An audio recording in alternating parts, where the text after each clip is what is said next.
Ever wonder what happened to the old gods? The legends of Enki, Ra, Quetzalcoatl, and Zeus. Mainstream history tells us they were myths, faded stories from a forgotten time. But what if that's not the whole truth?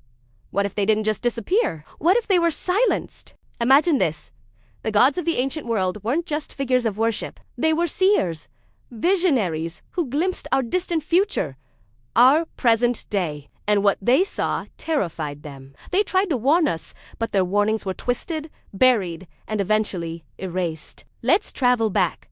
Not just in time, but through their lost prophecies. We begin in Sumer, beneath a sterile white sun, where the great ziggurats stand as hollow ruins. Here Enki, the god of wisdom, inscribed his warnings on clay tablets. He spoke of a new Tower of Babel, not one made of brick and mortar, but a colossal structure built from invisible signals, a web of information that would one day ensnare humanity. As he etched his final prophecy, the sacred clay beneath his fingers dissolved into black oil, his divine form flickering with a strange digital code, a language of zeros and ones. He was being overwritten by the very machine he warned us against. Now, let's journey to the sun-drenched lands of Egypt. Ra, the mighty sun god, ruled from a golden sky, but he foresaw a day when his natural light would be replaced. He warned of a world illuminated by an artificial sun, a relentless blue light that would steal the night and disrupt the very rhythm of life. As he spoke these words, his golden sky bled into a cold, neon blue. His brilliant Hulk armor began to crack,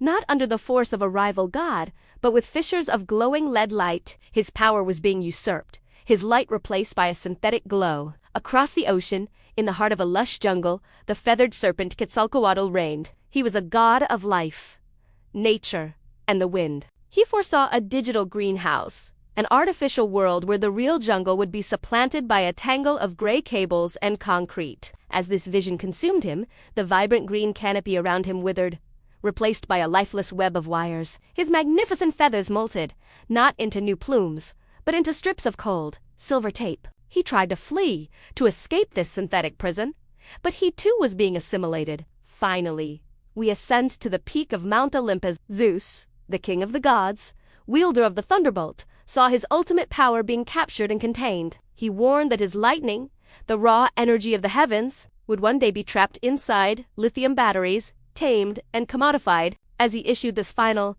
desperate warning, his magnificent marble form began to pixelate and dissolve. His mighty thunderbolt, once a symbol of untamable force, thinned and transformed into a glowing thread of fiber-optic cable. The gods weren't defeated in a celestial war. They were rendered obsolete by the human render, the technological world we now inhabit. Their messages weren't about angry deities or divine punishment. They were desperate warnings from beings who saw the path we were heading down, a path away from the natural world and into a digital cage. They were silenced for trying to keep us grounded, to keep us connected to the earth, to our own biology. Their final, unified message echoes through the ages. If you listen closely enough, stay biological.